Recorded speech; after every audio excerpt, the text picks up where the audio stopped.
When we hear the name Noah, we think of animals entering to buy two, a massive ark, and a flood that reshaped the world. But that's only part of his story, behind the miracle, before the rescue.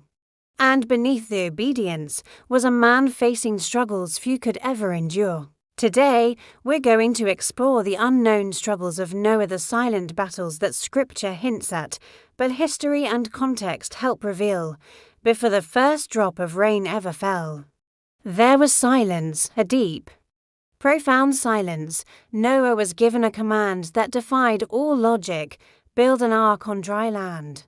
In a world where rain, as we understand it, had likely never fallen, this was a project without precedent, a warning without any visible evidence. Imagine the conversations. The skepticism from his friends and neighbors. Why are you building this enormous boat? Noah, where's the disaster you keep talking about? Who told you to do this? And why should we believe you? His obedience set him apart, isolating him from everyone he knew. He was a man living out a conviction that no one else could see.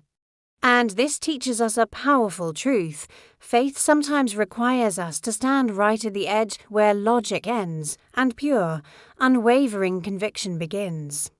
It's a lonely place to be, but it's often where the most profound journeys start.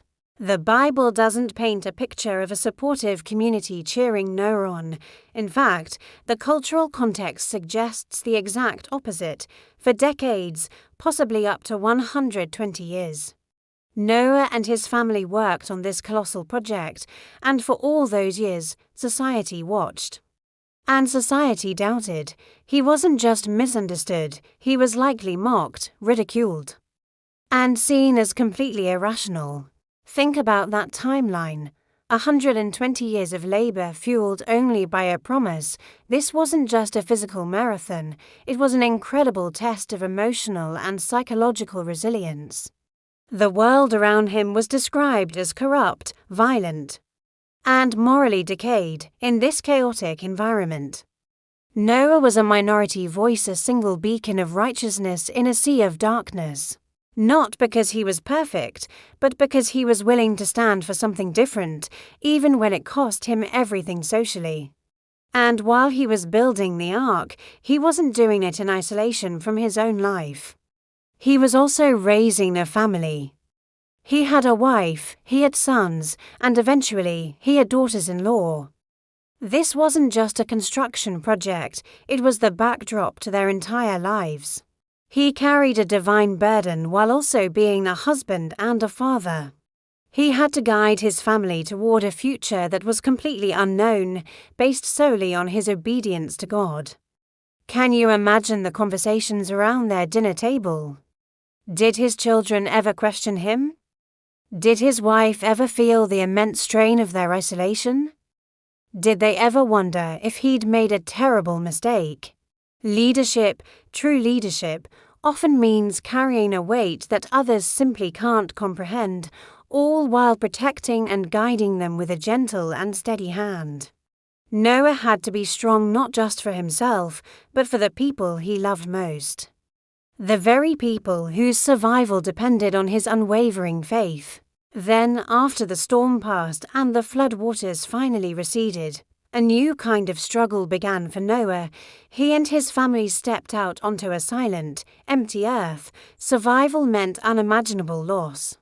Every village he had walked through before the flood was gone, every neighbor he had ever known, every child he had seen laughing in the streets, every elder who had told stories of the old world, all of them were gone. Noah was now a survivor, carrying the immense weight of that reality. He knew that the very judgment that had saved him had also separated him forever from the world he once knew. This is a profound and often overlooked aspect of his story. Faith doesn't always spare us from grief. Sometimes it doesn't protect us from pain or loss, but what it does is give us the strength to walk through it, to endure the sorrow, and to find the courage to begin again in the ruins of what was, and after everything after the decades of obedience, the immense leadership, and the burden of survival. Noah stumbled. He was not a perfect, untouchable saint. The scriptures are honest about his humanity. They record a moment of deep vulnerability where he became drunk and was exposed. He was flawed. He was human. And maybe that's one of the most powerful and relatable lessons in his entire story. God didn't choose Noah because he was flawless or because he would never make a mistake. He chose him because he was willing, because he was faithful in the face of the impossible, and because his heart was aligned with God's purpose, even when his actions weren't perfect. This shows us that obedience isn't about achieving perfection, it's about maintaining alignment. About continuing to turn back toward the right path, even after we fall. So when we look back at Noah's story, it's so much more than just a boat, a collection of animals, and a great flood. It's a timeless story about faith under extreme pressure. It's about obedience without evidence. It's about the loneliness that often accompanies true leadership. It's a story that highlights our shared humanity and weakness. And ultimately, it's about finding hope and a new beginning after total devastation. Noah teaches us that sometimes the greatest storms we face aren't the ones raging outside.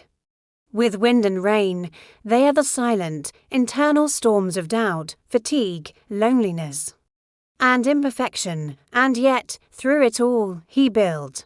He kept working, he kept trusting, and he kept moving forward.